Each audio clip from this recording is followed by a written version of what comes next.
Hello, my dear friends. Again, I am back from हृदय का पिटारा. So, अभी गणेश उत्सव चल रहा है. सभी को मेरी तरफ से गणेश महोत्सव की बहुत बहुत शुभकामनाएं. सर्व मित्रांनो, माझ्याकडनं तुम्ही सर्वांना गणेशोत्सवाची खूप खूप शुभेच्छा. गणपती बाप्पा सगळ्यांना ऐश्वर्य, आरोग्य, वृद्धी, समृद्धी आणि या कोरोना काळापासून सगळ्यांना मुक्ती देवो, तीच देवापुढे माझी प्रार्थना. So guys, I know you guys definitely enjoying Ganesh Chaturthi, Ganesh उत्सव और अपने घर में अलग अलग प्रकार के पकवान बनाए होंगे. गणेश देवता म्हणजे गणपती बाप्पाच्या बऱ्याच स्टोरीज आहेत. You might have heard lot of stories and उसमें से कुछ स्टोरी बहुत यूनिक है. सो मैंने सोचा कि क्यों ना आज एक वीडियो बनाया जाए जिसके अंदर मैं गणेश भगवान के बारे में बात करूं और थोड़ा गणपति बप्पा के कुछ फैक्ट्स के बारे में बताऊं जो आपको शायद पता भी होगा, शायद नहीं भी पता होगा. अगर आपको पता था तो you can put it in the comment box, और नहीं पता था तो भी आप मेरे वीडियो को लाइक कर सकते हैं, शेयर कर सकते हैं और डेफिनेटली सब्सक्राइब कर सकते हैं. तो गणेश का मतलब क्या है? Ganesha is the lord of people. Ganesha is the lord of gana means people. That's what we say Ganesha. आणि मराठीमध्ये मराठीमध्ये आपण म्हणतो, प्रथम तुला वंदितो गजाना, प्रथम तुला वंदितो.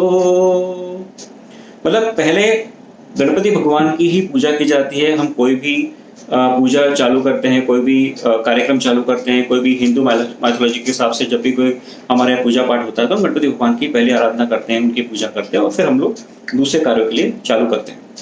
सो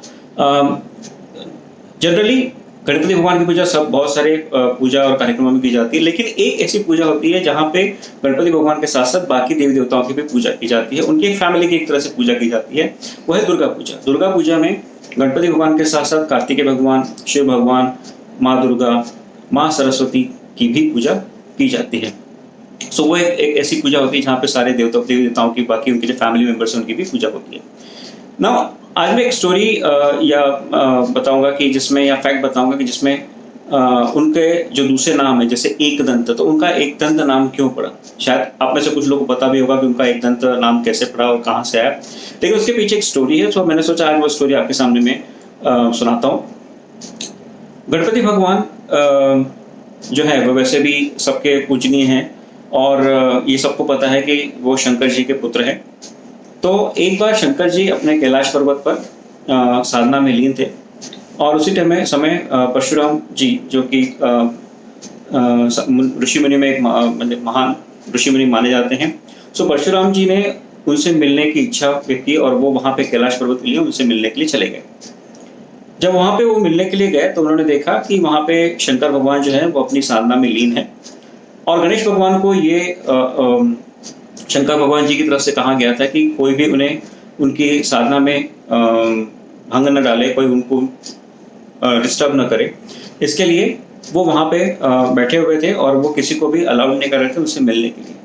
जब परशुराम जी वहाँ आए तो परशुराम जी के लिए भी गणपति जी ने वही बोला कि आपको अभी उनसे मिलने की आज्ञा नहीं है, आप कुछ दिन तक रुक जाइए या कुछ देर तक रुक जाइए. तब परशुराम जी ये बात सुनकर के बहुत क्रोधित हुए, बहुत गुस्से में आए और उनके पास एक शस्त्र था और वो शस्त्र शंकर भगवान के द्वारा ही उनको दिया गया था. उनकी साधना के बाद शंकर भगवान ने वो उनको प्रदान किया था.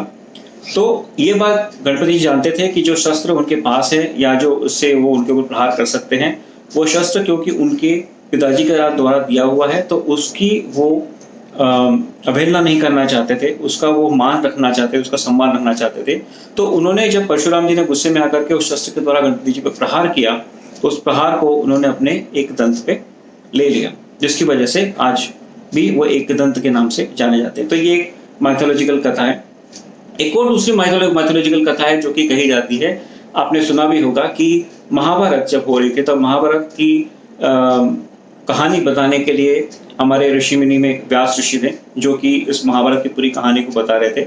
और महाभारत की कहानी कौन लिखेगा, इसके लिए व्यास जी ने गणपति जी का चयन किया क्योंकि उनको पता था कि ये सबसे योग्य भगवान है और ये उनकी महाभारत की कहानी को समझ सकेंगे और अच्छे से जल्दी से उसको लिख सकेंगे. इस बात को लेकर के व्यास जी ने उनका चयन किया और उनको कहा कि जैसे जैसे मैं महाभारत की आपको कहानी सुनाऊंगा वैसे वैसे आपको लिखते जाना है। इस बीच में उन्होंने एक और शुरुआत में ही उन्होंने कहा था कि ये महाभारत की जो कहानी होगी इसको बीच में कहीं पे भी विघ्न नहीं आना चाहिए, ये कंटिन्यू चलती रहनी चाहिए, इसको स्टॉपेज नहीं होना चाहिए। इस बात से गणपति सहमत थे और व्यास जी ने महाभारत की कहानी बोलना शुरू किया। गणपति जी ने वो महाभारत की कहानी लिखना चालू किया। ये कहानी चलते चलते के बीच में एक बार गणपति के द्वारा लिखते लिखते उनके द्वारा जो लिखने वाला उनकी जो कलम थी या जो पेन था वो टूट गया। जैसे ही वो टूटा तो वो उसको बीच में विघ्न नहीं होना चाहिए करके उन्होंने अपने एक दंत को तोड़ करके उसको कलम के रूप में उपयोग करके और बाकी की उन्होंने महाभारत की कहानी आगे लिखी। तो इस तरीके से उनका नाम वहां पे भी कुछ लोग कहते हैं कि because of that he is called now as Ekdant. So these are the small stories about Ganpati Bappa. I hope you might have enjoyed this story. मैं ऐसे कुछ और शांत कहानी आपके साथ लेते आता रहूँगा, कुछ और फैक्ट्स लेके आता रहूँगा, and I'm sure that you guys might be definitely enjoying this my Hruday Ka Pitara. Please subscribe my channel, like my channel, comment on my videos, and please like